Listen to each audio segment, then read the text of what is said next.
প্রিয় বন্ধুরা, কথায় বলে পেট ঠান্ডা তো জগৎ ঠান্ডা। রান্না হচ্ছে একটা আর্ট, অর্থাৎ একটি শিল্প। আর এই শিল্পটাকে আপনি কতটা সুন্দর করতে পারবেন সেটা নির্ভরও করে আপনার উপরে, অর্থাৎ আপনার ভালোবাসার উপরে। কারণ প্রত্যেকটা মনের মাধুরী মেশানোটাই হচ্ছে শিল্পের অন্যতম উপাদান। আপনি সেটা রান্না করেন কিংবা ছবি আঁকেন, যাই করেন না কেন, তো রান্নাটাও সেরকমই একটা শিল্প, যেখানে রয়েছে একমাত্র ভালোবাসার উপাদান। আমরা রেসিপি হিসাবে অনেক কিছু বলে থাকি, এখানে ব্যবহার করেছি পেঁয়াজ, রসুন, আদা, আরও অনেক কিছু, কিংবা আরও অনেক দামি দামি মশলা।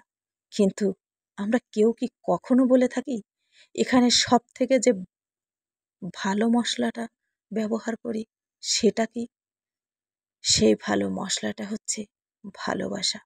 আপনি যদি ভালোবেসে রান্নাই না করেন, হয়তো রান্নাটা পুড়ে যেতে পারে। তাহলে আপনি যত দামি রান্না মশলা ব্যবহার করুন না কেন, আপনার রান্নাটা কি আসলেই ভালো হবে? তাই তো বলা হয়ে থাকে রান্না একটি শিল্প, যেখানে সব থেকে বড় উপাদান হচ্ছে ভালোবাসা। আপনি যার জন্যই রান্না করুন না কেন, ঘরে রান্না করছেন সন্তানের জন্য, স্বামীর জন্য, কিংবা বাবা মার জন্য। আবার আপনি যদি ব্যবসায়ী হন, তাহলে রান্না করছেন আপনার প্রিয় ক্রেতাদের জন্য, অর্থাৎ আপনার গ্রাহকদের জন্য। তো সবাইকে একটা ভালোবাসার জায়গা তৈরি হয় সেখানে। তাই আপনি যখন সন্তানের জন্য রান্না করছেন, একজন মা হিসাবে আপনি সর্বোচ্চটা দেওয়ারই চেষ্টা করবেন, কারণ মায়ের মমতার কোনো বিকল্প হয় না। আপনি যখন আপনার স্বামীর জন্য রান্না করবেন, তখনও সেখানে আপনার ভালোবাসার সম্পূর্ণটাই দেওয়ার চেষ্টা করবেন, কারণ পৃথিবীতে সব থেকে বাবা মার পরে স্বামীকেই মানুষ ভালোবাসে। আর ওই রান্নাটায় স্বামীর প্রতি অকৃত্রিম ভালোবাসা জড়ানো থাকে।